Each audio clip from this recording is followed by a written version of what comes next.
Bueno, entrando ya en materia, Marco Aurelio, estas cifras que nos diste a conocer el viernes no deja de impactarnos, ¿verdad? Un informe que se llama Crecimiento sin Desarrollo.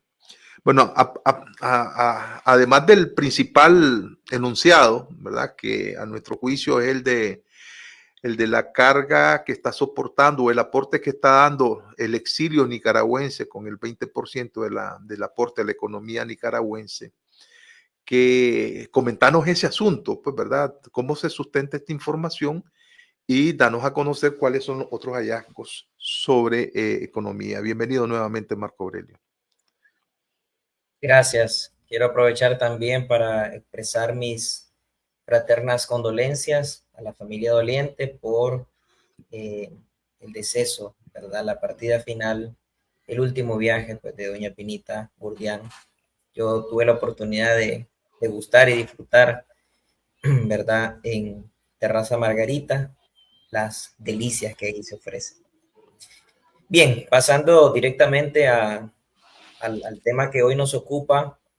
Crecimiento sin desarrollo. Este estudio es la continuidad de un estudio que publicamos el año pasado con Centro de Estudios Transdisciplinarios de Centroamérica, CETCAM.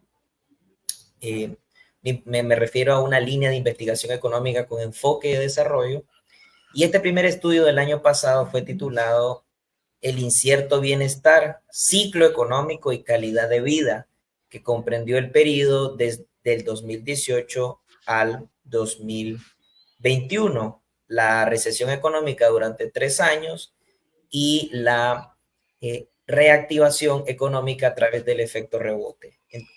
Entonces, bien, en el caso de crecimiento sin desarrollo, hablamos de la idea era presentar un título para el estudio que desafiara la ortodoxia y desafiara este argumento de parte de las autoridades económicas de Nicaragua de que el crecimiento asegura por sí mismo de que el país está bien, de que la mayoría de sus habitantes están mejorando sus condiciones de vida. Y eso es absolutamente desacertado, porque el crecimiento económico solamente se refiere a la capacidad de producción de un país, es decir, a la capacidad de expansión en términos de bienes y servicios durante un periodo determinado, pero es un indicador de producción, nada más. Eso no nos dice más sobre la calidad de vida, sobre las condiciones de vida de las personas. Y por eso es que pasamos de la economía del crecimiento a la economía del desarrollo. Crecimiento y desarrollo son dos términos y conceptos asociados, pero no iguales. El crecimiento es un medio necesario para el desarrollo, pero no es un fin en sí mismo. Es decir, es un medio necesario, mas no suficiente para el desarrollo. Y cuando hablamos de desarrollo, ¿a qué nos referimos? Nos referimos que además del crecimiento, es decir, de la capacidad de producción de bienes y servicios de un país, de una economía, hablamos de que esta producción tiene que distribuirse y redistribuirse en términos de ingreso y de riqueza para mejorar la calidad de vida de la ciudadanía, de la mayoría de la ciudadanía. Porque el mismo Adam Smith, el Sir Isaac Newton de la ciencia económica, ya preveía que una sociedad no puede ser próspera ni floreciente cuando la mayoría de sus habitantes son pobres y desdichados. Entonces, cuando hablamos de desarrollo económico, estamos hablando de una distribución y redistribución equitativa de los ingresos y de la renta. Hablamos de desarrollo, eso particularmente con el desarrollo económico. Hablamos de desarrollo sostenible cuando la producción de bienes y servicios es amigable con el medio ambiente, cuando se están utilizando energías renovables y cuando hay una preocupación, una estrategia que se preocupe o que tenga en su centro la conservación de la biodiversidad y la regeneración del medio ambiente por el impacto ambiental de la actividad económica. Y hablamos de desarrollo humano cuando todo esto está orientado a suscitar bienestar y dicha en los habitantes, fomentando la creación de oportunidades, capacidades y también asegurando derechos, ¿verdad? Derechos, el derecho de acceso a servicios económicos y sociales en un entorno democrático, ¿verdad? Es decir, que solamente el ser humano va a desplegar todo su potencial en un entorno basado en libertades. Y eso hasta el momento lo mejor que tenemos es la democracia occidental, a como la conocemos, aún con sus mayúsculas imperfecciones. Entonces, esa es la idea detrás del título. Hablar de que en un gobierno autocrático como el de Nicaragua, donde las autoridades económicas anuncian como si fuera un gran logro el incremento de las remesas monetarias, la pasividad sobre el fenómeno pareciera ser deliberada en aras de perpetuar su propio sistema político y el funcionamiento efectuoso de una economía altamente dependiente de la cooperación externa y de las transferencias corrientes. ¿Qué significa esto? Significa que un país en desarrollo seguirá siendo un país en desarrollo mientras siga dependiendo de las transferencias corrientes, lo que es lo mismo, las remesas monetarias procedentes del exterior y de la cooperación externa, particularmente la cooperación no reembolsable, es decir, las donaciones que provienen del sector externo de los demás países. Según el último informe del que yo tengo conocimiento de cooperación externa, Nicaragua todavía seguía recibiendo cooperación no reembolsable, es decir, donaciones, dinero que no hay que pagar, de países que inclusive lo han sancionado y de países contra los cuales el gobierno actual lanza sus más feroces discursos. Entonces, por un lado, ahí eso demuestra de que cada gobernante, cada autócrata podrá ser dueño de sus propias palabras, de sus propios delirios, de sus propias, de sus propias vacilaciones ideológicas, pero no es dueño de los hechos, no es dueño de la realidad económica, y la realidad económica es otra. La realidad económica es que Nicaragua sigue siendo dependiente de las remesas monetarias que envían los nicaragüenses que se van al exterior, que ya en 2022 el flujo total llegó a más de 3.200 millones de dólares, mientras la inversión extranjera directa no supera los 1.500 millones de dólares, y eso ya es un quinto de la economía nacional, ¿verdad? Entonces, los nicaragüenses que están migrando son los que están sosteniendo en un quinto de la economía nacional. Y Nicaragua sigue siendo dependiente a eso y también sigue siendo dependiente de la cooperación externa. Es decir, la economía todavía por sí sola, ¿verdad? Es decir, por la combinación eficaz de sus recursos productivos, no logra desplegar todo su potencial de modo que Nicaragua acelere su crecimiento y desarrollo económico. Más bien, esto parece deliberado.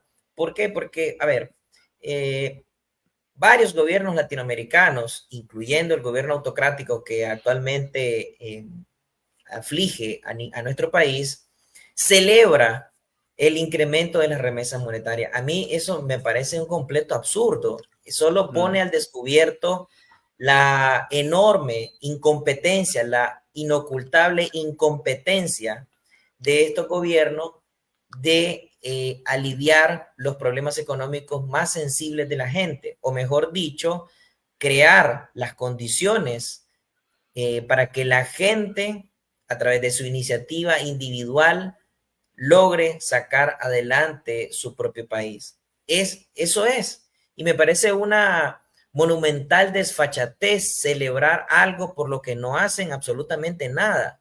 Es decir, el estado ideal de un país, de una economía emergente y de un país desarrollado, es ya no depender de las remesas monetarias, más bien convertirse en un país desde el cual se van a enviar remesas monetarias. Es decir, vamos a estar en otra Nicaragua cuando gente de otros países con dificultades económicas migren a Nicaragua y desde Nicaragua envíen remesas monetarias a sus países. Va a ser otra Nicaragua cuando Nicaragua vaya dependiendo menos de la cooperación externa. Y en el mejor de los casos, como pasa con China, Taiwán o como pasa con países pequeños como Holanda, tengan capacidad de, con su ahorro interno, capacidad de financiar y de cooperar con países que la están pasando peor. También será otra Nicaragua cuando los nicaragüenses dejen de enviar remesas monetarias y más bien, en lugar de salir del país, se queden en su país y los que están afuera regresan a su país para generar empleo, conseguir trabajo, fundar empresas y todo lo demás. Entonces, esa sería otra Nicaragua, una Nicaragua con crecimiento y con desarrollo. Entonces, esa es una completa falacia y termino la idea con lo siguiente. ¿Por qué nos atrevemos a sugerir de que es deliberado? Bueno, porque si lo celebran es porque es presumiblemente es parte de una estrategia o de un logro en virtud de una estrategia que ellos están implementando. Es decir, que se desembarazan de esa cantidad de personas, de ese talento humano y de esa mano de obra que por efecto de expulsión sale del mercado de trabajo nicaragüense porque no es absorbido, ¿verdad? Por la demanda de trabajo. Y esa gente, por afán de sobrevivencia, por espíritu de superación y por cooperación intrafamiliar en la que no interviene el gobierno, en la que no hacen absolutamente nada los políticos en el poder, logra ayudarse a sí misma para obtener mayores ingresos y mejorar su calidad de vida. Eso es conveniente para la perpetuación de su propio régimen político porque con el ingreso de dólares al país, la gente sostiene no solo su consumo individual y familiar, sino que sostiene el consumo nacional, equilibra la balanza de pago y al propio tiempo paga, compra bienes y servicios básicos y los dólares después van circulando por el sistema financiero hasta que llega también a engrosar las remesas monetarias, perdón, las reservas internacionales del Banco Central. Y ojo, esto no se trata de que la gente esté ayudando a la dictadura, con esto finalizo, sino de que la gente se está ayudando a sí misma. Ok, pero hay una cantaleta que el régimen viene utilizando y es su famoso crecimiento. Dice, por ejemplo, en el 2022, decir en parte del informe, el país recobró su tendencia natural de crecimiento, y alcanzó oficialmente un ritmo de expansión de 3.8% según el Banco Mundial. En 2023, el crecimiento se desacelera a 3%. ¿Qué significa esto? Significa que después de 2 años de crecimiento económico negativo, así le llamamos, puede ser lo mismo ¿Por lo que qué? de crecimiento económico en 2018 y 2019, es decir, tasas negativas por la crisis sociopolítica. De hecho, Nicaragua fue el único país de América Latina que decreció por 2 periodos consecutivos y luego 2020 con la gran cuarentena, el gran confinamiento, la recesión económica global por el COVID-19, ahí Nicaragua acumuló en el acumulado durante un trienio o 3 años, menos 9%. En 2021 se da un efecto rebote para las economías centroamericanas y para muchos países del globo, y ahí se registraron para Centroamérica tasas extraordinarias de crecimiento económico, es decir, tasas que ordinariamente no alcanzan y que inclusive en el caso de Nicaragua desde los años 70 no se reportaba oficialmente una tasa superior al 10%, pero por el efecto rebote que está explicado en el informe. ¿verdad? Y que yo hago la siguiente analogía. Cuando se suspende el servicio de agua potable y luego el servicio se restablece, supongamos por muy de mañana, cuando uno abre la llave o la llave ya estaba abierta, el flujo de agua es bastante abundante e intenso. Pero cuando ese flujo se va normalizando en la medida en que transcurre el tiempo y en la medida en que las demás viviendas comienzan a utilizar el agua, entonces ese flujo va normalizándose. Entonces eso es lo que pasa cuando cuando se restableció la cadena global de suministro, ¿verdad? Ya del 10.3% que supuestamente, no que supuestamente, que reportaron las autoridades económicas de Nicaragua, para el caso del Banco Mundial y la CEPAL fue menos de ese 10.3%. Ya en 2022, la economía se normalizó a sus posibilidades de producción, ¿verdad? Entonces pasamos ya a una tasa de crecimiento normal, ¿verdad? Que para Nicaragua antes de la crisis era cercana entre el 4 y el 5%, y después de 2018 ya entre el 3 y el 4%. Entonces, para 2022, si no me equivoco, anduvo en 3.8%, y para este año las perspectivas andan en 3.3% según el Banco Central. Entre 3 y 4 para el Banco Central, y para el Banco Mundial han dado entre 2 y el 3%. Banco Mundial y la CEPAL. Eso, que crezca, no es un gran logro. Como dije, simplemente es que un país se mantenga produciendo. Nicaragua, en la División Internacional del Trabajo, es un gran exportador de materias primas, es decir, granos básicos, commodities, productos primarios, granos básicos, arroz, azúcar, frijoles. Ahora somos nuevamente grandes productores de oro en bruto, ¿verdad? Y por ese lado, las exportaciones se han mantenido relativamente aún en tiempos de crisis. Y las remesas monetarias, es decir, no el gobierno, sino la gente misma, ahora está sosteniendo el ingreso nacional en un 20%, y esto va increciendo. Todo indica que a finales bueno, para este año las remesas monetarias van a superar los 4.000 millones de dólares. Entonces, ahora, ¿por qué crecer no asegura automáticamente la calidad de vida para la mayoría de la gente? Porque crecer por crecer es el mismo comportamiento de las células cancerígenas. No se trata solo de crecer, se trata de cuál es la calidad de ese crecimiento, cuál es la naturaleza de ese crecimiento. En el caso de Nicaragua, nosotros planteamos la tesis de que el crecimiento ha sido inequitativo, ha sido altamente concentrado por ciertos mercados, ciertas industrias, ciertos grupos empresariales.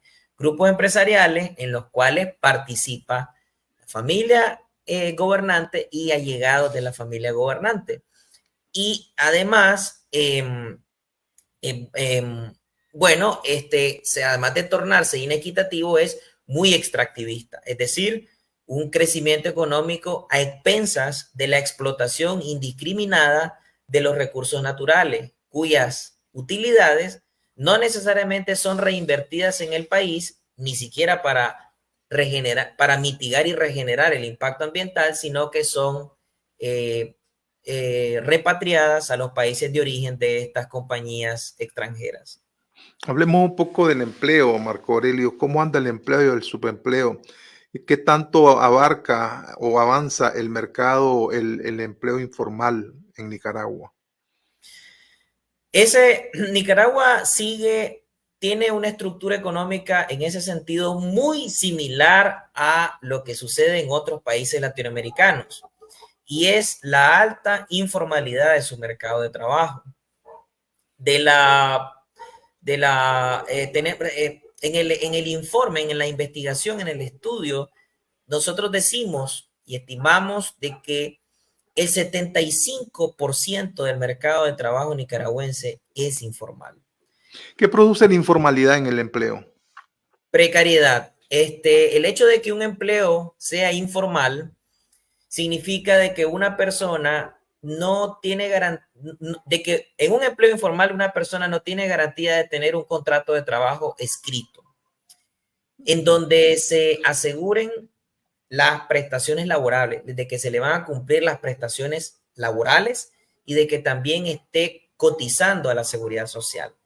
Lo que queremos decir es que en un empleo informal es muy probable que una persona no tenga un contrato de trabajo escrito, no le estén pagando sus prestaciones laborales conforme la legislación laboral y no tenga protección social porque el empleador no aseguró a la persona a la seguridad social. También esa persona no está pagando el impuesto sobre la renta. Entonces eso tiene incidencia también en la tributación. Del mismo modo, en un empleo informal, las personas están propensas a tratos desagradables, degradantes y también a la explotación laboral. Entonces, ese es el problema. Ahora, en términos estrictamente económicos, el empleo informal también es muy sensible a caer en el subempleo, que es otra categoría de la que luego vamos a hablar. Entonces, el 75% del mercado de trabajo nicaragüense es informal. Eso quiere decir que de la población ocupada, al menos o cuanto más el 25% tiene un empleo formal, un empleo en el que sí, según las estadísticas, según la recolección de la información, la gente tiene un contrato de trabajo, la gente se le están pagando sus prestaciones laborables y la gente tiene protección social, es decir, son asegurados activos cotizantes y están aportando a la seguridad social, que a su vez busca cómo cubrir los egresos debido a las prestaciones económicas que le dan los asegurados y a las pensiones de los jubilados y de las personas que tienen otro tipo de pensión por invalidez, por viudez, etcétera. Entonces, esa es la gran complejidad de esto. Ahora bien, en el estudio se revela de que el trabajo no asalariado, es decir, el trabajo no remunerado, el trabajo por cuenta propia, a ver, y otra categoría más que ahí aparecía en la gráfica, es ligeramente superior al trabajo asalariado, ¿verdad? Es decir, el trabajo por cuenta propia, el trabajo no remunerado, pensemos el trabajo no remunerado en los hogares, ¿verdad? Como es el caso de quienes sostienen el hogar, como puede ser la ama de casa. Y en general, el trabajo no asalariado son las personas que no tienen un empleador, ¿verdad? No hay una relación, una subordinación jerárquica, ¿no? Entre un empleador y un empleado. Eso explica muy bien la alta informalidad del mercado de trabajo. Pero ahora pasemos a otra cosa muy preocupante. 4 de cada 10 personas en Nicaragua están subempleadas. 4 de cada 10 personas en Nicaragua están subempleadas. ¿Y qué es el subempleo? El subempleo es un empleo inadecuado, es un infraempleo. En otros países, el subempleo forma parte de las estadísticas de desempleo, pero en nuestros países, el subempleo forma parte de las estadísticas de empleo. De esa manera, se encubre o se camufla el desempleo y también las condiciones precarias del empleo. Entonces, el subempleo consiste en un empleo en el cual una persona está dispuesta a trabajar más horas, pero trabaja menos tiempo. Supongamos un empleo de medio tiempo. O bien, las personas están trabajando más horas de la jornada ordinaria de trabajo y no se le está remunerando ese trabajo adicional o esa jornada adicional de trabajo. Entonces, en el subempleo, las personas también están propensas a la explotación laboral. Y el subempleo en la literatura económica nació como desempleo encubierto. Así lo acuñó la brillante economista británica Joan Robinson. ¿Por qué? Porque en un subempleo se está infrautilizando las capacidades productivas de un individuo. Ahora, ¿por qué en el estudio nos detenemos a analizar con bastante minuciosidad esto? Porque para el gobierno de Nicaragua, para sus autoridades económicas, el desempleo no es un problema. De hecho, cuando ustedes ingresan o al Banco Central o al INIDE o al Ministerio del Trabajo, la tasa de desempleo es bajísima. Para ellos, 9 de cada 10 personas están empleadas. Siendo así, para ellos hay pleno empleo. Es decir, una situación en la que el desempleo es estadísticamente poco significativo. Y en el primer estudio que yo cité, en el anterior, el incierto bienestar, el publicado el año pasado, vimos cómo en tiempos de expansión económica, es decir, en los mejores años de en los mejores años para la economía bajo la gestión del gobierno autocrático actual o del desgobierno actual, en 2012, cuando se alcanzó una tasa de crecimiento económico, si no mal recuerdo, de 6.2%, la mayor en el periodo, la mayor en los 16 años que llevamos con este alacranero en el poder, con esa tasa, el desempleo fue mayor que cuando tuvimos en recesión económica entre 2018 y 2020. Repito, y en otras palabras, cuando estábamos en crisis económica, según el gobierno, no tuvimos un desempleo que superara el 6%.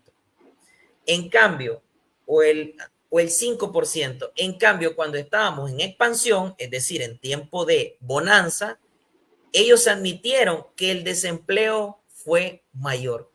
Eso no tiene sentido.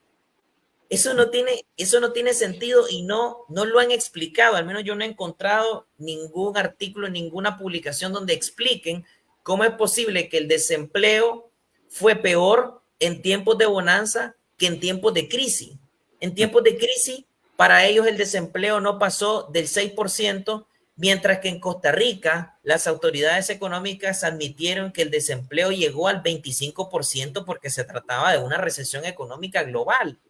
Entonces ahí hay sospechas de un problema de subestimación o de un encubrimiento de alguna manera de esa realidad. Pero en el estudio, profundizando en ello, sin ánimo de caer en especulaciones que no estén sustentadas en las cifras oficiales inclusive y en las cifras de organismos externos competentes y serios en materia económica, nos encontramos que INIDE, el Instituto Nacional de Información de Desarrollo, utiliza el criterio de la Organización Internacional del Trabajo sobre el criterio sobre qué es una persona ocupada o cómo se define una persona ocupada. Y es ahí donde encontramos una respuesta de lo que está pasando. Bajo este criterio, una persona ocupada es una persona que al momento, durante el periodo de referencia, es decir, en el momento en el que el encuestador pasa y le pregunta si durante la última semana ha tenido un trabajo y esa persona le responde que sí, que la semana pasada le dedicó 5 horas a hacer el jardín a varias viviendas o que durante 10 horas se dedicó a la venta de garaje o que 20 horas se dedicó al comercio minorista, entonces es una persona ocupada. Y por eso es que el gobierno concluye, felizmente, a cifras alegres, de que 9 de cada 10 personas están ocupados, porque hacen de cuenta y caso de que todas las personas hacen algo para no morirse de hambre. El problema con este criterio es que solamente se centran en la variable tiempo, una hora, ¿verdad? Etcétera, pero no entran a examinar la calidad del empleo, la productividad del empleo, la complejidad o el uso de la tecnología en ese empleo, la protección social del empleo, la competitividad de ese empleo. Entonces, ok, muchas personas están ocupándose a sí mismas, pero están precarizadas.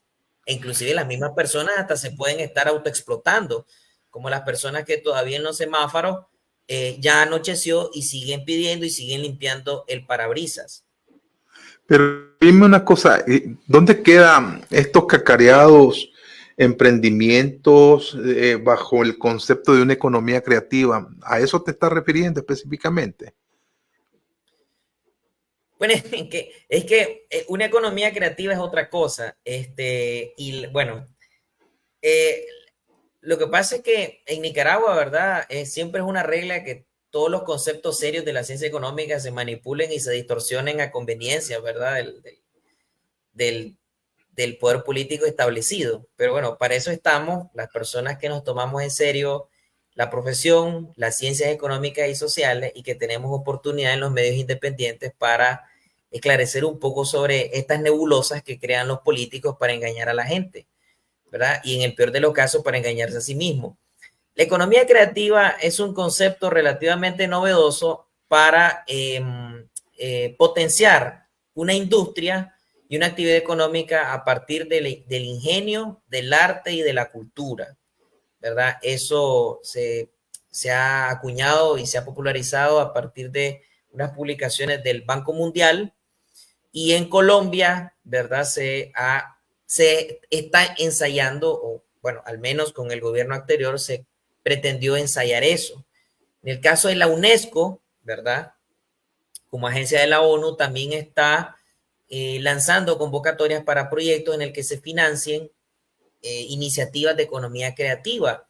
Por ejemplo, la industria del cine, que tiene a su gran referente en Estados Unidos con Hollywood, cine, pintura, cultura, pensemos en emprendimientos a partir de la identidad cultural de los pueblos originarios o de la costa caribe de nuestros países. Entonces, todo eso tiene que ver con economía creativa, dotando y capacitando a las personas de habilidades y destrezas para que puedan llevar a cabo sus propios proyectos, sus propios emprendimientos, sin que estén dependiendo de ningún político y sin que esto caiga en clientelismo político partidario vulgar, ¿verdad? El más vulgar, en el que lo único que van persiguiendo, cuando es el caso, es la dependencia de las personas hacia ellos mismos y el proselitismo. Eso no tiene nada que ver. Ahora, en el caso de los emprendimientos, por ejemplo, en su momento de los pollos asados, que yo creo que ese boom ya pasó, Ya pasó.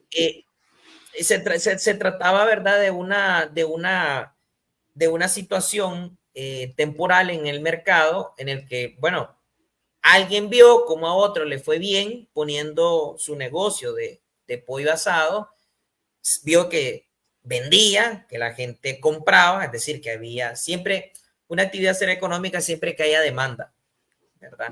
Siempre que haya demanda, entonces ahí habrá su oferta. Entonces, comenzó este boom en el que alguien puso su local, después alguien puso su local y de repente tenías un pequeño mercado de oferentes de pollo asado. ¿Cuál fue el problema con eso y por qué ese boom se acabó en tan poco tiempo?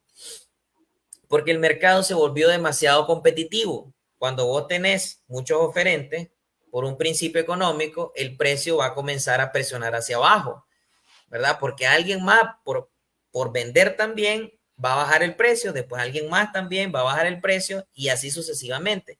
Y el problema es que justamente ahí es donde se revela el déficit de capacitación y el hecho de que el gobierno no aporta mucho a lo que supuestamente dice aportar, es que la gente no se está preocupando por el detalle. El emprendimiento tiene mucho que ver con la innovación y la innovación tiene que ver con satisfacer los gustos y las preferencias de los consumidores. Entonces, si nadie innova y si todos ofrecen lo mismo en las mismas condiciones, entonces ese mercado no va a prosperar. Por ejemplo, todo el mundo utilizó el toldo, todo el mundo, qué sé yo, estaba al aire libre, nadie se preocupó por mejorar las condiciones en donde las personas pudieran comerse ese pollo, sino que prácticamente era el mismo formato, ¿no? El mismo formato de venta y eso hizo que el boom se acabara rápidamente. Permitidme ir a mensajes. Cuando regresemos, veamos la relación que guarda esta situación del empleo con la canasta básica, ¿verdad? Que nos indica, pues, ¿verdad? Los precios de la canasta básica y en particular uno de ellos, que es el gas licuado. Ya volvemos, ya volvemos.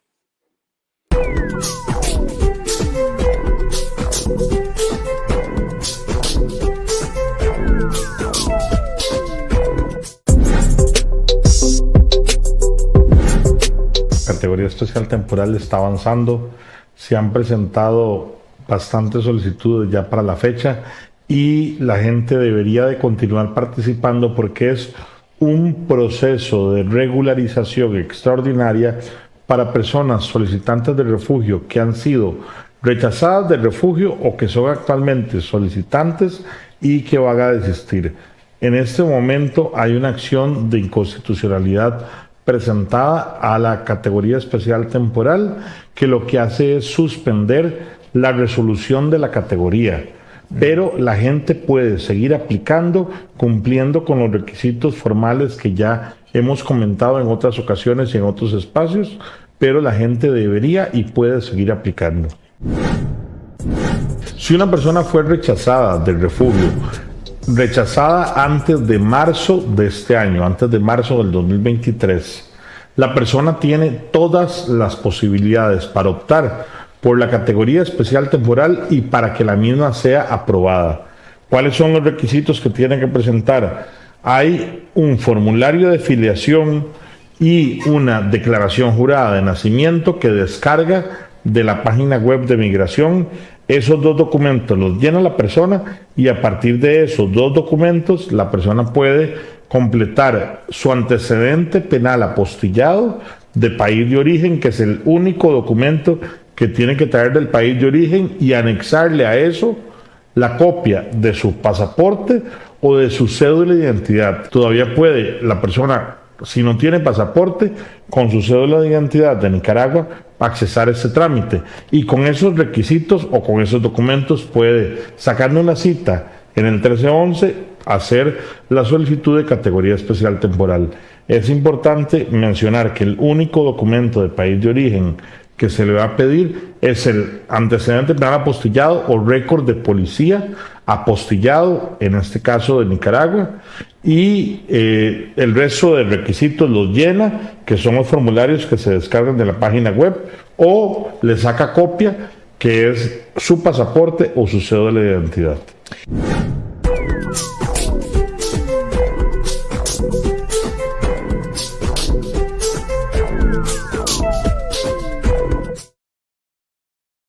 Seguimos conversando con el economista Marco Aurelio Peña sobre los hallazgos principales que nos da el informe Crecimiento sin Desarrollo.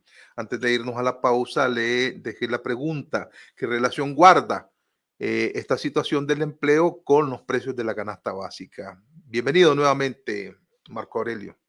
Bien, entonces ya hablamos un poquito de la tendencia de crecimiento, de que para este año hay desaceleración económica para la mayoría de los países centroamericanos en un contexto de autoritarismo político creciente.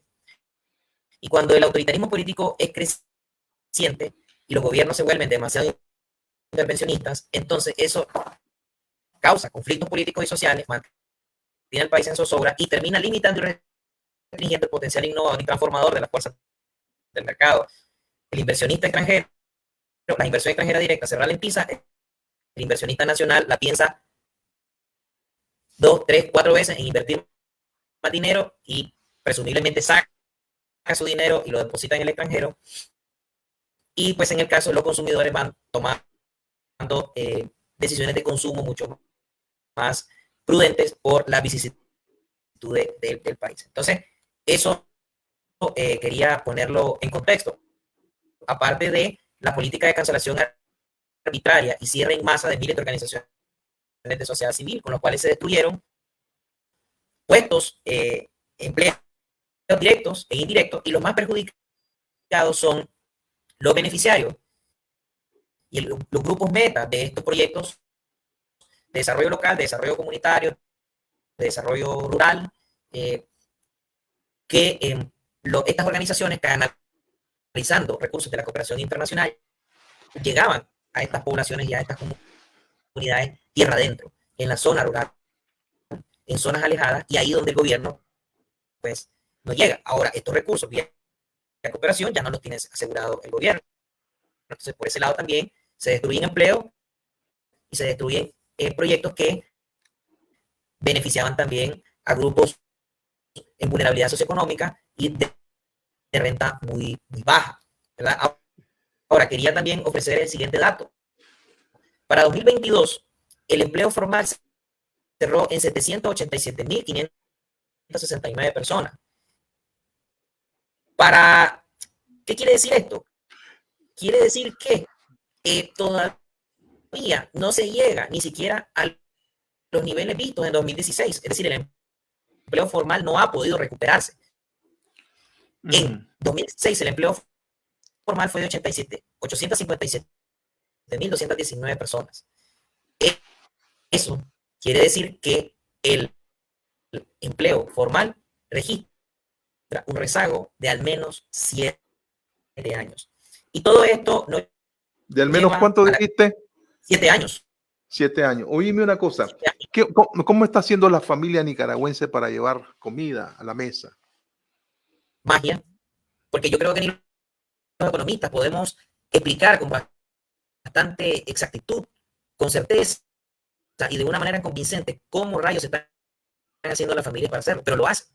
Lo único que se nos ocurre decir es que es una economía de sobrevivencia y por sentido común decimos de que los ingresos familiares, es decir, la suma de los ingresos individuales, ya sea en el mercado formal, en el mercado informal, en el subempleo o en economía sumergida y en el peor de los casos, mercados ilícitos, es decir, economía sumergida, lo que se escapa de las estadísticas económicas y sociales, la gente lleva ingresos al hogar y la suma de los ingresos individuales, es decir, el ingreso familiar, es lo que hace que la gente satisfaga sus propias necesidades. Para la mayoría para muchísima gente, ¿verdad? Puede haber, principalmente en grupos de vulnerabilidad socioeconómica y grupos sociales de renta baja, hay casos de malnutrición y subnutrición, y en el otro caso, máximo en un contexto de inflación, donde la inflación se vuelve un cáncer para el poder adquisitivo, para el valor real del dinero,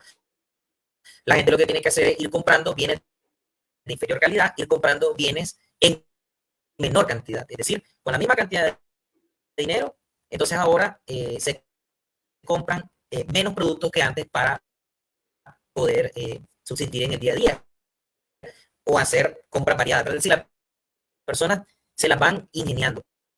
Pero vamos a ver, en un país en el que estudiar más o conseguir otro trabajo se vuelve, a ver, en un país en el que estudiar más no te asegura mejores ingresos y en el que conseguir un nuevo trabajo tampoco te asegura mucho más ingresos, entonces el sistema de incentivos se va viendo anulado y las personas se muestran se ven completamente desestimuladas. Entonces lo que queda es o seguir en los mismos mercados ya mencionados con los desequilibrios o migrar. Ahora, hay personas a quienes le está yendo muy bien. Por ejemplo, alguien me decía, Marco, pero el dinero se sigue moviendo en Nicaragua. Sí, claro, ese crecimiento del que ya dijimos no le está asegurando el desarrollo para la mayoría de la gente, no le está dando una calidad de vida que haga que Nicaragua deje de ser uno de los países más pobres de América Latina, pero sí un crecimiento que favorece a los estratos altos y a cierta fracción de la clase media y la clase media alta. Entonces, por ejemplo, la gente que está trabajando en las grandes empresas, por supuesto que le está yendo bien, es decir, que tienen asegurado cierto estándar. Por supuesto que a quienes están en el sector público, a expensas de la economía privada, por supuesto que tienen cierta estabilidad económica, ¿verdad? Y por supuesto que esas son las personas que van a comprar a los centros comerciales y también van de paseo, ¿verdad? Pero ese no es el caso con el conjunto de toda la población, y eso es lo que quiero que la gente por ahí... Me estás hablando, me estás diciendo que el estudio arroja que un sector se está aprovechando de toda esta situación económica. ¿Quiénes serían esos sectores? En el estudio nosotros decimos de que hay élites y grupos económicos que... Perdóname, te estamos escuchando un poco con bastante ruido. No sé qué pasó con tu micrófono. ¿Está activado correctamente tu micrófono? Porque te escuchamos entrecortado. Hola, hola. Ahí, ahora. Adelante, sí. Sí, en el estudio lo que decimos es que determinados grupos y élites económicas están concentrando los grandes beneficios de este crecimiento, ¿verdad? Eso es lo que decimos en el ¿Cuáles estudio. son esos determinados grupos? En el estudio no los especificamos, pero podemos en este momento, de cara al programa y con la responsabilidad personal como economista, pensemos entonces en los grandes empresarios que siempre, bueno, que aunque ganen menos, se han beneficiado en los últimos 16 años, ¿verdad? Con el gobierno actual. Pensemos también en los banqueros, a quienes les ha ido muy bien. Ningún banco ha quebrado, ni siquiera con la crisis. Todo lo contrario, presumen, ¿no?, de mucha solidez financiera. Y no es que esté deseando que ningún banco quiebre, lo que estoy diciendo es que les ha ido muy bien, ¿verdad? Y en el caso de la banca en Nicaragua, el crecimiento patrimonial bancario en comparación con los demás países de Centroamérica, en Nicaragua ese crecimiento patrimonial es uno de los más altos para un mercado bancario muy pequeño y que se ha dicho que ha sido más cartelizado que competitivo, ¿verdad?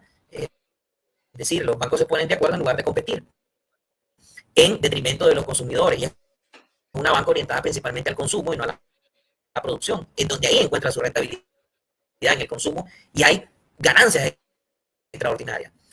Por ejemplo, las grandes empresas exportadoras también le ha ido muy bien. Y pensemos en la nueva clase alta que se ha enriquecido a costa del poder político y en donde, por supuesto, hay empresas que presumiblemente con un capital de origen ilícito, ¿verdad? Donde se triangula y se poligoniza el dinero y de esa manera hay un cierto segmento de la clase gobernante, ¿verdad?, que se ha enriquecido muchísimo. Por eso ahora se habla de una nueva clase alta a la par de una clase alta tradicional que sí tiene reputación de mercado. Es decir, cuando hablamos de ciertos apellidos, sabemos que tienen 100 años de reputación empresarial en el mercado y que saben hacer negocios, pero de repente tenemos familias que en 20 años o menos se han enriquecido exponencialmente, pues sabemos que no,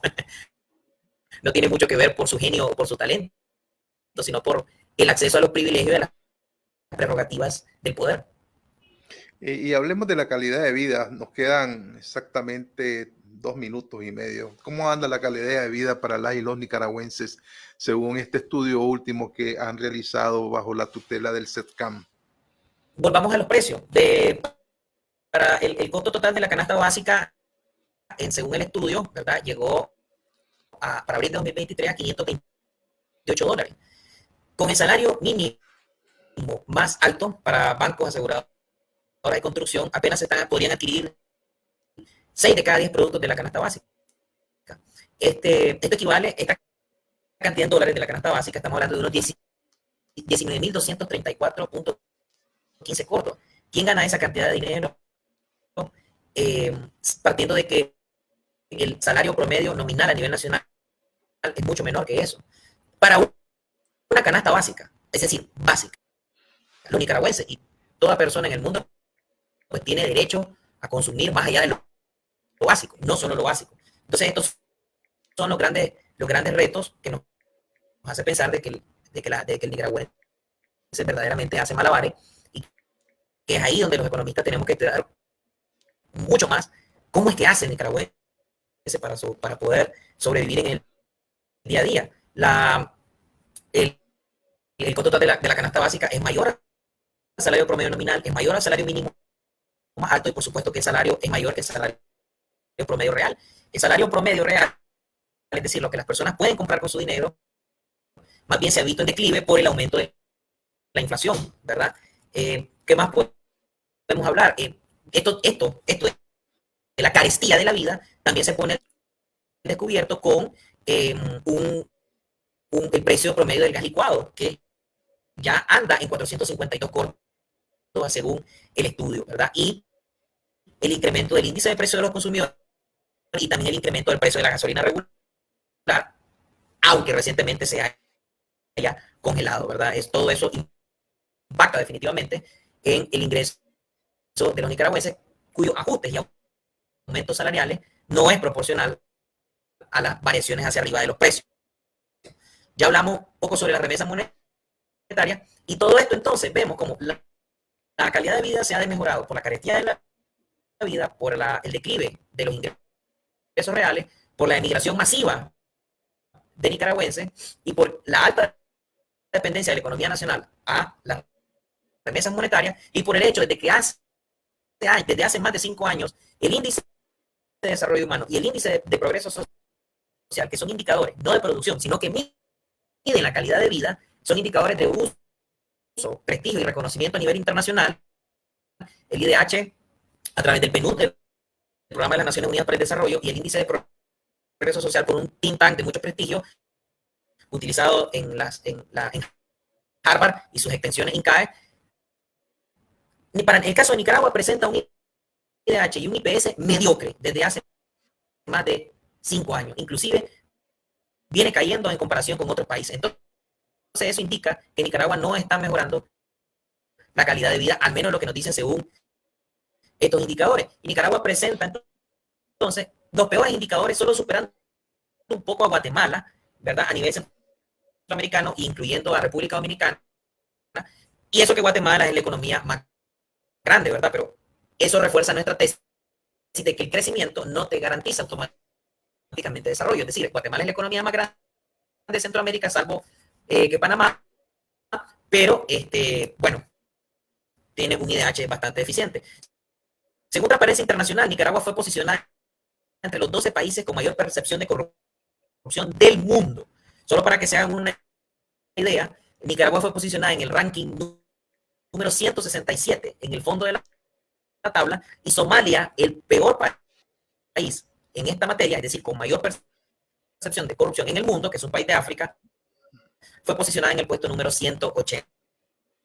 En materia de paz global, según el Instituto de Paz y Economía, para 2022, el mismo periodo para percepción de corrupción, Nicaragua presentó el peor estado de paz global en Centroamérica, siendo peor posicionada que Haití, el país más pobre del continente. ¿Y por qué pasa eso? Creemos que eso pasa por la violencia estatal vista en 2021 con las capturas masivas por razones políticas de ex precandidatos a la presidencia, liderazgos y activistas.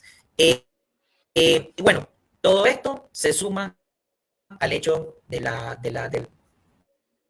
todo esto, ¿verdad? Concatenado, de que por un lado, macroeconómicamente se nos dice que la gente está bien y que el país va por rumbo, pero cuando aterrizamos a la parte microeconómica y aplicamos análisis de economía política y economía de desarrollo y vemos que las personas no están bien y que el país va por buen rumbo, entonces vemos, ¿no?, estos grandes contrastes, y por eso es muy importante que los centros de pensamiento, que los investigadores académicos y analistas independientes, lo mismo que los medios de comunicación, nos permitan ofrecer también estos resultados, no para entristecer a los nicaragüenses y darles más noticias negativas, sino para que también ellos saquen sus propias conclusiones, sepan que el país, digamos, en materia económica no anda bien, y que tengan acceso a un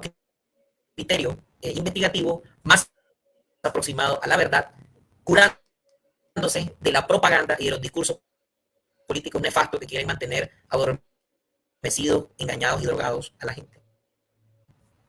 Gracias, Marco Aurelio. Fíjate que uno de los seguidores nos está preguntando de cuánto fue el aumento que ha tenido el número de trabajadores del Estado.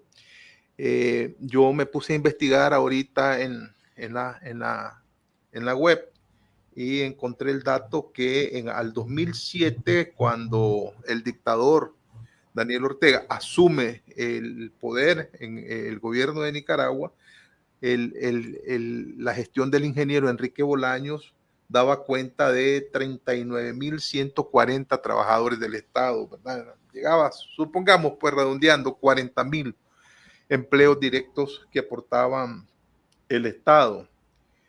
Pero según las declaraciones de la mujer de Ortega, esa cifra para el año 2022, el año pasado, ella indicó que la planilla que tenían que pagar era de 170,000 empleos directos, es decir, un aumento del 334%.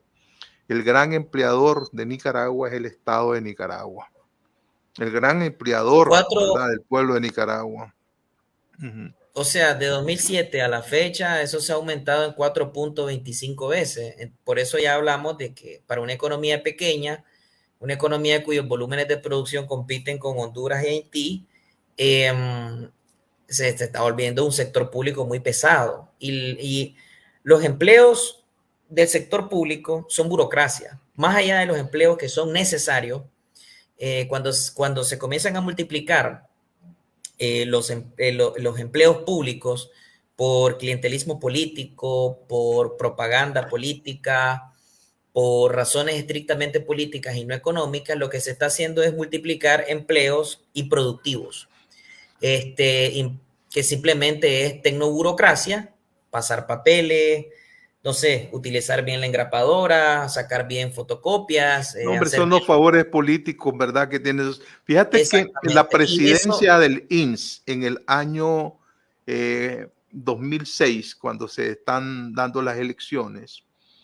eran el personal de la presidencia ejecutiva del INS era de 10 personas. De 10 personas. Ahora, el personal en esa misma dependencia del INS es de 300 personas. Así de sencillo. Sí. Y todos esos son los asalariados que van a rotondear, ¿verdad? Son las fuerzas de choque, ¿verdad? Que se mantienen jugando billar en los barrios de Managua, ¿verdad? Con sus motocicletas ahí enfrente, bebiendo cerveza, jugando. Están prestos al llamado del secretario político de la zona para decirle, aquí hay que caerle a fulano. Así actúan, y eso es lo que tenemos, ese incremento de empleo directo, ¿verdad?, que sí, lo paga el pueblo de Nicaragua. Exactamente, que es dinero de los contribuyentes, eso que no quepa duda. Pues, es decir, el sector público, presidencia, poder ejecutivo, lo que sea, solamente son, en países civilizados, se entienden como administradores de un dinero que no han producido, lo produce la economía privada, y en la economía privada tenemos empresarios, comerciantes, personas de negocio, y por otro lado, consumidores y usuarios que mantienen la rueda de la economía, y que de ahí se paga impuestos por consumir y se paga impuestos también por generar ganancias. Y eso se supone que lo debería de redistribuir, ¿verdad?, en la administración pública. Pues ya sabemos que nuestra administración pública tiene una patología, ¿verdad?, bastante incurable, y eso solamente lo vamos a resolverlo una vez cambiando, que se cambie pues todo ese aparato administrativo. Entonces sí, efectivamente son empleos improductivos, se comienzan a devorar el presupuesto, son presupuestófagos, son presupuestívoros, comienzan a devorar y a comerse el presupuesto público. Es un dinero que no les cuesta, ¿verdad? Es un dinero que lo tienen asegurado todos los días. Y eso también desde la teoría política pues se llama patrimonialismo, neopatrimonialismo, búsqueda de rentas, que lo que quiere decir es enriquecimiento ilícito a partir de los bienes y el patrimonio del Estado, ¿verdad? Y eso ha sido muy característico de la clase política en toda la historia de Nicaragua. Y hasta la fecha esto pues sigue potenciándose muchísimo más. Muchas gracias, Marco Aurelio, por esta aproximación a los principales hallazgos de este estudio de crecimiento y en desarrollo auspiciado por el Centro de Investigación Transdisciplinario para Centroamérica. Muchas gracias por tu participación. Gracias, Marín, y solo permitime una línea adicional.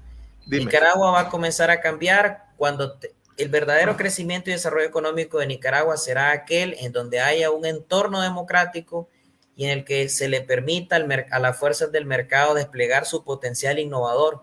Pero esto va a tener como presupuesto el respeto de todas las libertades humanas.